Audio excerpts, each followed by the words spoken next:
বাড়ি থেকে চলে যায় তাহলে কি মেহমানের আদর করা হয়, মেহমানকে সম্মান করা হয়? অবশ্যই নয়। অতএব আপনাদের বাড়িতে, আপনাদের এলাকায় জামানার হাদি এসেছেন, আপনাদের মেহমান। আপনারা যদি বাড়িতে বসে থাকেন, জামানার হাদির সান্নিধ্যে না আসেন, তাহলে মেহমানকে তাজিম করা হয় না। বিশেষ অনুরোধ থাকবে, তাই আপনারা সকলেই চলে আসুন। হাদিস শরীফে এসেছে, আল্লাহর হাবিব রাসূল আকরাম সাল্লাল্লাহু আলাইহি ওয়াসাল্লাম বলেছেন, হুজুর মজলিসে ইলমিন আফযালু মিন সালাতি আলফি রাকাআতিন ওয়া ইয়াদাতু আলফি মারিদিন ওয়া শুহুদি আলফি জানাজা।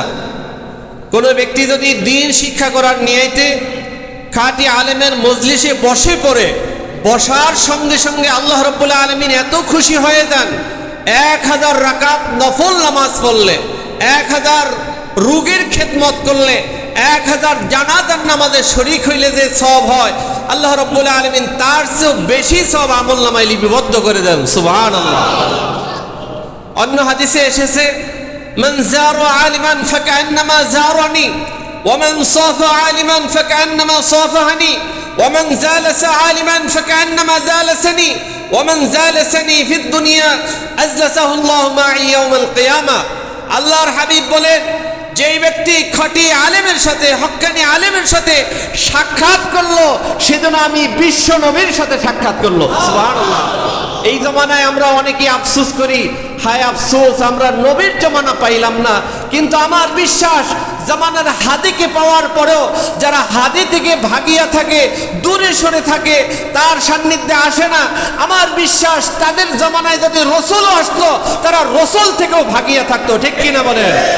ভাই বন্ধুগণ, দুনিয়াতে একজন নায়ক আসলে, গায়ক আসলে, সেলিব্রিটি আসলে, খেলোয়াড় আসলে, একজন দেখা যায় কোনো রাজনৈতিক ব্যক্তিত্ব আসলে, তার সাথে দেখা করার জন্য, তার সাথে মুসাহাবা করার জন্য কত ধাক্কাধাক্কি করি, অথচ তার সাথে দেখা করলে সব হবে এমন কোনো গ্যারান্টি আছে?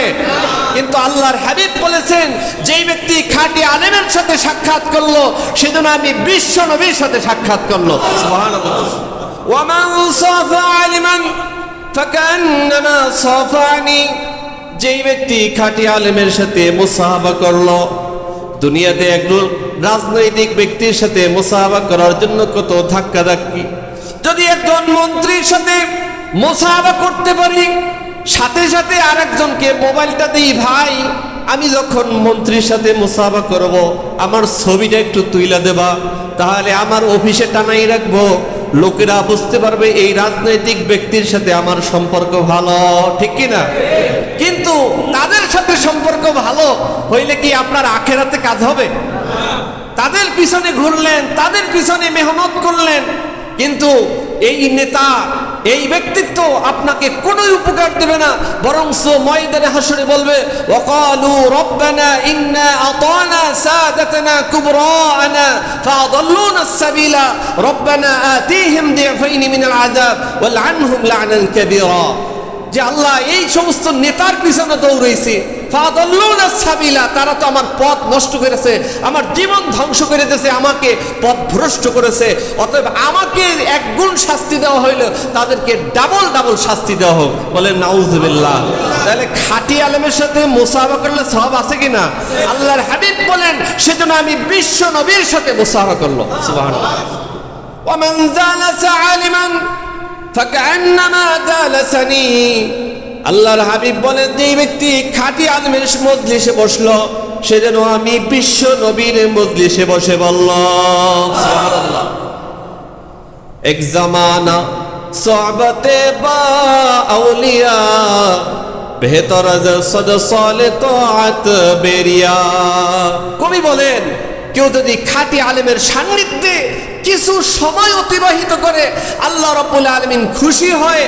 বেরিয়া রিয়াবিহীন 100 বছরের ইবাদত করলে যে, নফল ইবাদত করলে যে সওয়াব হয়, তার চেয়েও বেশি সওয়াব আমলনামায় লিখে দেন। সুবহানাল্লাহ। খাঁটি আলেমের মজলিসে বসতে পেরেছি, খুশি না বেজার? আল্লাহর হাবিব বলেন, যেই ব্যক্তি দুনিয়াতে খাঁটি আলেমের মজলিসে বসবে, আল্লাহ রাব্বুল আলামিন ময়দানে হাসরে আমার পাশে ওই ব্যক্তিকে বসাই দিবেন। সুবহানাল্লাহ, সুবহানাল্লাহ। ময়দানে হাসরে রাসূলের পাশে বসতে চাইলে দুনিয়াতে এই মজলিসটা আল্লাহ ক্যামেরা করে রাখতে পারেন কি পারেন না? ময়দানে হাসরে আল্লাহ তাআলা আমাদেরকে সেই রসুলের পাশে যেন বসার তৌফিক দান করে সকলে আমিন। ভাই ও বন্ধুগণ, দুনিয়াতে মানুষ আসলে, নেতা আসলে কত চেষ্টা, কিন্তু জামানার হাদি এসেছেন। অতএব মাইকের আওয়াজ যত দূর পর্যন্ত যায়, সকলের প্রতি অনুরোধ থাকবে, দোকানে বসলে ওয়াজ শোনা হয় না, বাড়িতে বসে বসে ওয়াজ শোনা হয় না, কিন্তু মজলিসে আসলে যে ফজিলত এবং যে বরকত, এই বরকত আপনি কখনোই বাড়িতে বসে, দোকানে বসে পাবেন না। যাই হোক, এজন্য সকলে আসুন, জামানার হাদি এসেছেন, মূল্যবান নসিহত তার জবান থেকে শুনবো। আল্লাহ রাব্বুল আলামিন আমাদের প্রত্যেকের এই জীবনে যেন আজকে এই কথাগুলো আমাদের জীবনকে পরিবর্তন করতে পারি এবং এই ওয়াজের মাধ্যমে নিজে যেন পরিবর্তন হতে পারি। আল্লাহ আমাদের তৌফিক দান করুন, আমিন। আসসালামু আলাইকুম ওয়া রাহমাতুল্লাহি ওয়া বারাকাতুহু।